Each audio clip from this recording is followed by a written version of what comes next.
بسم الله الرحمن الرحيم. يا أيها النبي إذا طلقتم النساء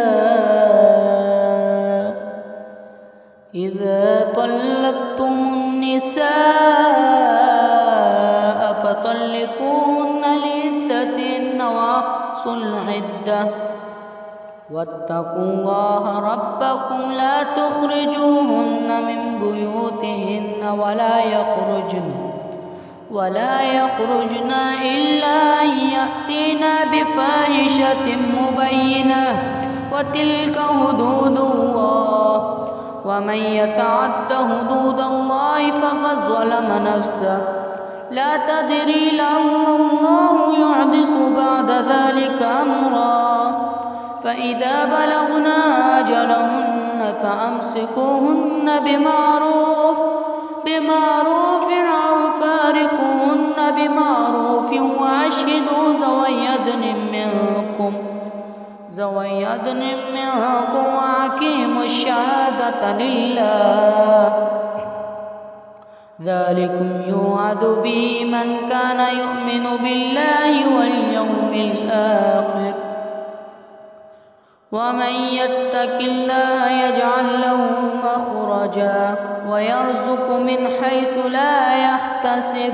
ومن يتوكل على الله فهو حسبه إن الله بالغ أمره قد جعل الله لكل شيء قدرا واللائي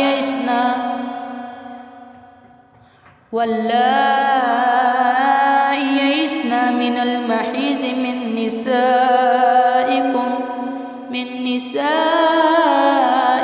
إن ارتبتم فعدتهن 3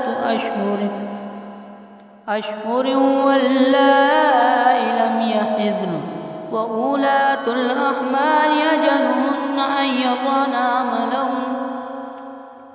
ومن يتق الله يجعل له من أمره يسرا ذلك أمر الله أنزله إليكم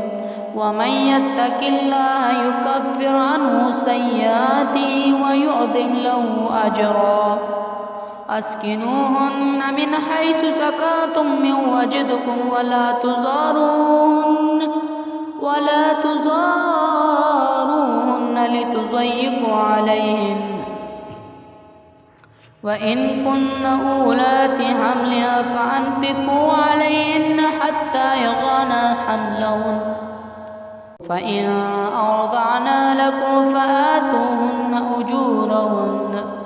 واعتمروا بينكم بمعروف وإن تعاسرتم فسترضع له أخرى لينفق ذو سعة من سعته وما قدر رزقه فلينفق مما آتاه الله لا يكلف الله نفسا إلا ما آتاها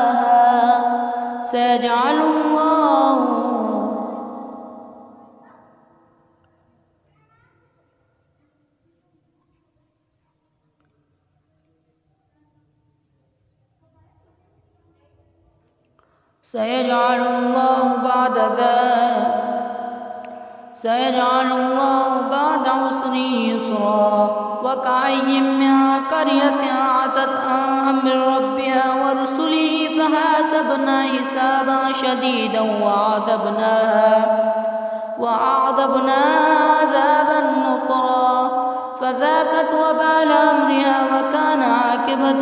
أمرها خسرا أعد الله لهم عذابا شديدا فاتقوا الله يا أولي الألباب الذين آمنوا قد أنزل الله إليكم ذكرا رسولا يتلو عليكم آيات الله مبينات ليخرج الذين آمنوا وعملوا الصالحات من الظلمات إلى النور ومن يؤمن بالله ويعمل صالحا يدخله جنات تجري من تحتها الأنهار خالدين فيها أبدا قد أحسن الله له رزقا. الله الذي خلق 7 سماوات ومن الأرض مثلهن يتنزل الأمر بينهن لتعلموا أن الله على كل شيء قدير وأن الله قد أحاط بكل شيء علما.